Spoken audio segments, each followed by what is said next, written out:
Çok gider misin tiyatroya? İzler misin? Ya benim arkadaşlarım bir de ben böyle paylaşıyorum da sosyal medyada. Neredesin? Hani şey yapamıyoruz aynı gün içerisinde. Gerçek settesin, Şile'deyim diyorsun, akşam oradasın falan öyleyim. Ama böyle bilmiyorum. Hani enerjim de böyle yenileniyor gibi. Hani ben durduğum zaman olmuyor. Duramıyorum. Benim izlemem, yaşamam, dışarı çıkmam. Ayrıca zaten sadece de değil, oyun da değil yani. Sinemaya da gidiyorum, konsere de gidiyorum. Bayağı sosyal bir hayatım var diyebilirim. Bak bugün sosyal medyada bir şey okudum. Sana vereyim. Çok şaşırdım. Ben de yapamam. O yüzden anlatacağım. Kore'de yeni bir spor dalı olmuş. Biliyor musun bunu? İngilizcesi şimdi aklımda değil ama şöyle bir spor dalı ve bununla ilgili yarışlar yapılıyor. 90 dakika boyunca hiçbir şey yapmadan oturuyorsun. Ha gördüm, evet. Yapabilir misin? Ben yapamam. Zorlanırım. Yok mümkün. Yani telefona bakmadan dururum. Kıpırdamadan, bir şey düşünmeden, konuşmadan çok zor benim. Siz beni biliyorsunuz zaten çenem durmuyor. Çok zor değil mi? Evet, zor tabii canım. Zor yani. Hiçbir şey yapmamak çok zor. Bir de bu bir şey de değil. İyi bir şey mi emin de değilim yani. Biraz Hani durmak lazım da şu an kesinlikle. senin bence durmana gerek yok. Hı. Ben 48 yaşında yavaş yavaş durmayı öğrendim ve iyi geliyor. Hı hı. 2 çocuk falan olduğu için de olabilir tabii bunu bilmiyorum tam olarak. Ama şu anda bence durmana gerek yok. Ben ara ara kendime o zamanı veriyorum ama. Annem Ha. Datça'da yaşıyor. Aa, Ve oraya gidiyorum ve bütün ne denir? Frekansım, enerjim, bütün başka bir versiyonumla karşılaşıyorum. Çünkü gerçekten orada duruyorum sadece. Bulutlara bakıyorum. Bayağı terasta oturuyorum. Sadece duruyorum. Ceren sadece durabilirsin falan. Bunu hatırlatıyorum kendime. evet. Hı. Zor. Ve düşün ki Kore'de bu spor dalı olarak İnanılmaz. yani çünkü o kadar olmuyor ki hani bari spor dalı yapalım da bir antrenman yapsınlar, bir yarışsınlar, hepsinin önünde numaralar duruyorlar, böyle oturuyorlar. Çok iyi. Ay çok zor durumlara gelmedik mi? Bu nasıl bir şeydir ya Rabbim, düşün dur. Bitmiyordu. Dijital platformda yeni hayat. Bu ne? O da yayınlanacak. Çektik onu da. Bir 6 ay oluyor herhalde. 6-7 ay. O da çok çok keyifli bir iş oldu. Yani kadrosu da çok güzel. Hikayesi de çok güzel. Böyle bir kadın Bu film mi, başrolle bir dizi iş. mi? Dizi. Ha, Hı orada hı. kimler var? Çünkü bende kopya çekebileceğim bir bilgi yok. Yeşim Ceren Bozoğlu var. Belçin Bilgin var. Ay bütün kadroyu Evet, çok yapamıyorum şu an. zor.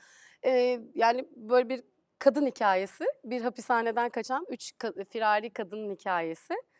Çok da tatlı bir iş oldu bence. Yani görüntüleri biraz izledim. Hani keyifli, gelecek o da yakında.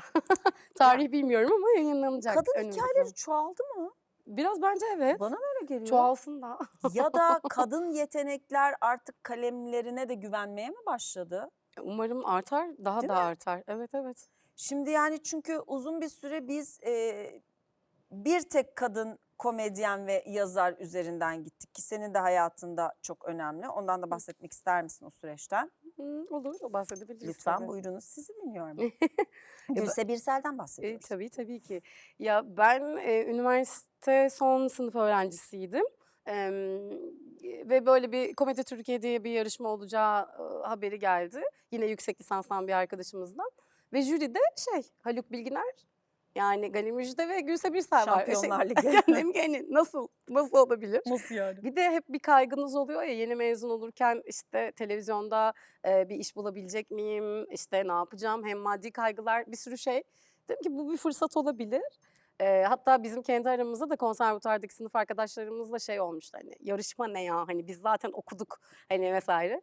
Ben öyle bir kendi iç sesime güvenerek gittim. Orada da bir audition yapılıyor. Ondan sonra da programa seçildim. Güzel bir deneyimdi. İlk kamera deneyimim bir Bence de. de. İlk kez kamera karşısına çıkıyorum. Hem de biraz böyle tiyatroda olduğu için yani Tabii. sahnedeyiz. O da Tabii. beni biraz rahatlattı. Çok Bir keyifliydi. de çok önemli isimlerin Çok. karşısındasın yani. Hı Hani hı. öyle altı boş bir proje değil. Evet. Bence iyi yapmışsın. İyi ki Evet. katılmışsın. Bence de kesinlikle sonraki dizimin de olma sebeplerinden birisi Öyle oldu. mi? Öyle bazı şeyler zincirleme hayatınıza eklenerek devam ediyor. Buna inanıyorum. Hani audition vermiştim. Ondan sonra No 309 diye bir dizi ilk dizim hatta. İzledim seni orada ben. Evet. Bayılıyordum pıkır pıkır böyle bir şey. Orada da işte Komedi Türkiye'den biliyoruz biz bu kızı diyorlar mesela. Ha, Yani mesela. evet. Hı hı. Ya zaten çaba sevilen bir şey bence Hı. hayatın içinde. Çabalıyorsun işte, bir şeyler yapıyorsun. Hor görmüyorsun, küçümsemiyorsun. Evet, çünkü gerçekten biz bu işin okulunu okuduk abi, ne işimiz var orada da diyebilirsin. Bunda da özgürsün Hı ama hı. bir kapının açılabilmesi için orada birkaç kapıyı çalmak lazım Hı yani. hı. Kapı çalmadan oturup kapıların açılmasını beklemek, şimdi hiç piyango bileti almadan piyangonun çıkmasını beklemek gibi bir şey oluyor bana. Hı İmkanları zorlamama hali. hı. Dolayısıyla Gülse'den sonra, Gülse bence bu noktada çok önemli bir şey yaptı. Çok büyük bir yolu açtı. Şahane kadın komedyenler ve kalemi kuvvetli kadın komedyen. Kalemi kuvvetli kadın komedyenler 4K. Çok iyiymiş. Bayılıyorum hepinize, onu bir söyleyeyim dedim. Geçmeyeyim Hı buradan hı. böyle. Bu kadın hikayelerinin de çoğalmasına sebep oldu. Hı Ne hı. kadar önemli. Şimdi Kesinlikle. senin de kısa filmin gelecek yakında. Ona da heyecanlıyız. Manifestledik burada. Manifest demek ne ki? Baskının neyini daha ne yapayım ben burada? Kısa film için de çünkü seni ağırlayacağız burada. O zaman diyeceğiz ki Ceren'cim uzun metraj ne zaman diyeceğiz. Sonra diyeceğiz ki dijital platformda 3 bölümlük bir dizi mi? 4 bölümlük bir hadi hayırlı olsun. Bunlar konuşulacak şimdi yani. Yapılmalı, yapmalısın. Heyecanlıyım bunlar için. Yapamıyorum, yapın. Çok kıymetli. Sevgili Ceren'cim, başını ağrıttım ama sana bayılıyorum. Söylemek istediğin, kendini ifade etmek istediğin, hatırlatmak istediğin bir şey var mı? Eee, Ne söyleyebilirim? Yani kendimle ilgili böyle işlerden çok bahsettik ama galiba böyle söylemek isteyeceğim şey insanların da dışında hayvanlarla ilgili bir şeyler söylemek Lütfen. istiyorum. Yani hayvanlara bayılıyorum. Ben çok şey öğreniyorum onlardan. Gerçekten emm, saf bir sevgi dolu hepsinin içinde ve Evet. inanılmaz alçak gönüllü olmayı da sevmeyi de yeniden onlarla böyle iletişim kurdukça öğrendiğimi düşünüyorum. Barınak gönüllüsüyüm. Ne güzel. Barınaktaki çocukları çıkartıp yürütüp işte onlarla biraz ilgileniyoruz. Ben buradan böyle söyleyebilirim. Eğer buna zamanı olan insanlar varsa barınak gönüllüsü olun. Çünkü orada kapalı tutulan çocukların en azından hava almasını, biraz yürüyüş yapmasını sağlıyoruz ve gönüllü sayısı arttıkça da aslında barınaklara sahip çıkıp oraların koşullarına da iyileştirebiliriz diye düşünüyorum. Yani böyle. Bu Barınak son kısa gönüllüsü ne kadar güzel bir şeymiş. Evet. Evde bakamayabilirsin. Bakamayabilirsin, İş imkânın yoğunluğundan olmayabilir. Hı hı. bakamayabilirsin. Boş kaldığında ne yapmak istediğini bulamayabilirsin. Barınağa gidip gerçekten bir dostu alıp bir gezdirmek Evet, ne kadar keyifli bir evet. hareketmiş. Ben böyle çok kötü etkilenirim diye düşünüyordum ama Ya, öyle olmadı. olma. Evet, Çok güzeller evet. Hatta onlar. ona iyi geldiğini görmek, iyi geliyor insana. Sevgili Ceren, kadın olarak sapasağlam basıyorsun. Ayakların yere sağlam basması seni sevenler ve takip edenler için çok kıymetli bir örnek. Ama biz programımızda şunu da istiyoruz ama deyince önceki cümleler önemsizmişi kabul etmiyorum. Hepsi çok önemli. Sadece sonraki hamlenin dikkatinizi çekmesi için ama bağlaçını kullandım. Sakın oraya şey yapmayın, düşünmeyin öyle. Şimdi senden istiyorum ki her gelen konuğuma söylüyorum bunu. Karşıdaki kamera senin hayatındaki bir kadın. Uzun zamandır seni seviyorum demediğin, uzun zamandır seni özledim demediğin, uzun zamandır söylemek isteyip özür dilerim diyemediğin ya da iyi ki varsın diyemediğin her kimse, ismini söylemek zorunda değilsin. Ama o kameraya o hanımefendiyi oturtmanı istiyorum ve ne söylemek istersen onu söylemeni rica ediyorum. Mümkünse küçük gerekçeleriyle de söylersen belki bu bizim de bahçemizde bir çiçeğin açmasına ve evet ya bunu ben de yapmalıyım dememize sebep olur. Annemi söylemek isterim tabii ki. Yani bazen sevgini ne kadar göstermeye çalışsan da yeterli kalmıyor olabiliyor. Hazırda böyle bir fırsat varken burada bu programı izleyen herkesin önünde sana bir kere daha teşekkür ederim. Çünkü benim ben olmamı sağladın. Ya kendi olma imkânı vermek bir çocuğa çok çok değerli. Ben tiyatro istiyorum dedim. Bunu yapmak istiyorum dedim. Her zaman yanımda oldun, arkamda oldun. Senden çok ilham alıyorum. İyi ki benim annemsin. Oy, ne güzelmiş bu. İyi ki. En son ne için şükrettin?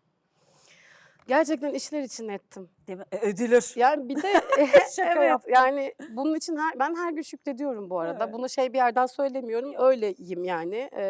Hayatla bağım öyle öyle diyeyim. Eee, Çok çok şükür çünkü ben böyle çok maddi imkânları olan bir çocuk da değildim. O yüzden parasızlığı da biliyorum.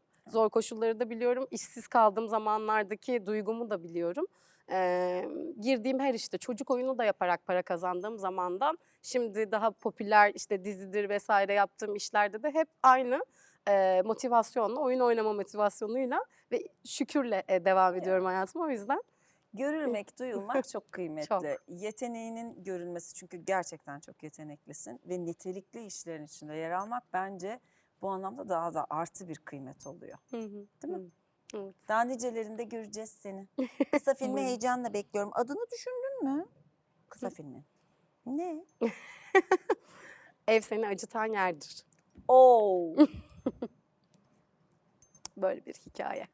Bunu kes. Bana ama bomba, sonuna bomba atmış gibi olduk. Büyük bomba attın. Şu an güler yüzle bir fotoğraf çekebilecek mi? Ağlamak üzereyim çünkü. Oo. Ama dur gözyaşımı tutacağım. Acıdığın yerden var olursun. Dur yani, değil mi? Öyledir, öyledir. Kesinlikle Öyledir. öyle. Yani sadece iyi şeyler bizi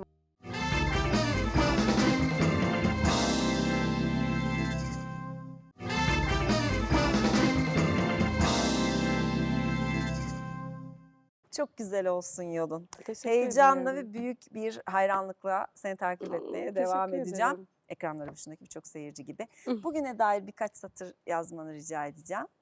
İyi ki varsın. Siz de öyle. Teşekkürler. Efendim, bazen fazla söze gerek olmayan finallerden birini daha yaşıyoruz. Bir başka bambaşka sohbetlerde tekrar bir arada olacağız. Ceren öyle bir cümleyi bıraktı ki şu anda otur bunu düşün sabaha kadar. Ama kısa filmi geliyor yakında. Hoşçakalın.